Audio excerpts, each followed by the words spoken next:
Hey kids, this is Mr. Cozy. I wanted to wrap up this example that I started in video 34 and never finished. The intention was I would show you in class, in person. Funny story. That's not happening right now, so I wanted to record a video showing you how to solve this. And the first thing that you guys need to do is to not panic, because there's a lot of weird stuff here. But each weird thing by itself is manageable. So as you start to solve this problem, deal with the weird things one at a time. And this is the weirdest weird thing. These are really weird exponents to see in a quadratic. The thing that you need to really take to heart is that this middle exponent is half the leading one, or the leading one is double the middle, if you prefer to think of it, where's my eraser, like that. So I can factor this like a quadratic with x to the negative 2 in the factors. Okay? It's always that middle variable that shows up in your factors. Now, bad news, this doesn't factor nicely.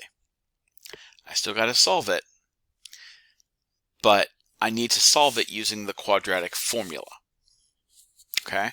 Because there are no two factors of negative 3, excuse me,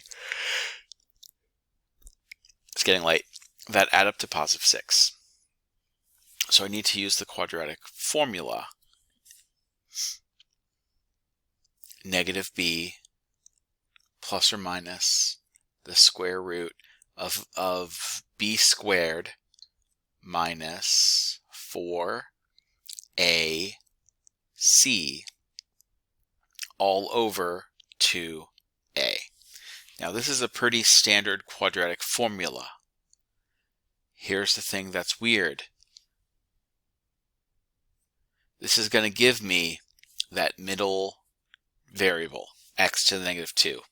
So once I churn through this and simplify it as much as I can, I'm going to have to deal with this negative 2 power. Okay? But that's in the future. Let's work in the present. I need to simplify what's happening under that radical. Well, 36 is just 36. 4 times 3 times negative 1, well, 4 times 3 is 12. The negative will flip the signs. 36 plus 12 over 6. Or this is going to give me negative 6 plus or minus the square root of 48 over 6. Okay? Now, I can't just cancel the 6 and the 6 because the 6 on top is a part of something being added or subtracted. I can't cancel just this 6. I've got to cancel the whole numerator. So let's simplify square root of 48. 48 is 16 times 3. I can take the square root of 16 and leave the 3 under the radical. Okay? Now I can't reduce this whole thing by 6 because 4 does not go, go away. 4, getting all kinds of help. 4 does not go into 6. Okay, I can only reduce this by 2. So I get negative 3 plus or minus 2 radical 3 all over 3. So that's my answer, sort of. This is my answer for x to the negative 2 power. And so I have to deal with this negative 2 power. The first thing I need to do is flip the fraction because of the negative.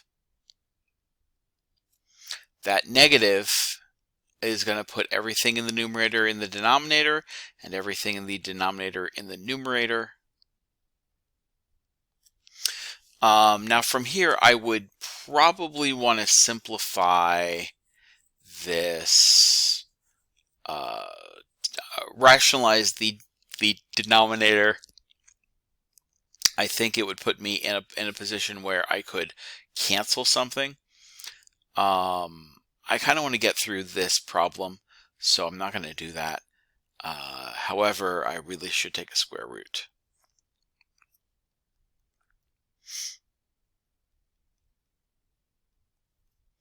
Okay, and that is the lazy answer. Now, the thing that I really want you to take to heart is that when you're doing these, it's all about that middle variable. If you're factoring, your factors have that middle variable in it. If you're completing the square, you're factoring and the middle variable is there. If you're doing the quadratic formula, that fraction that you generate, this fraction here, this fraction,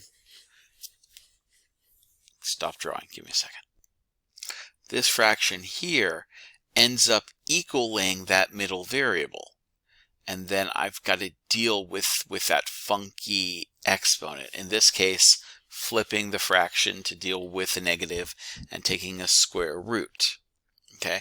Now I could have gone further than this. There's a version of this video where I did. I decided that I wanted to stop here instead. Okay. All right. That's all I have. I'll have you guys work on the worksheet now.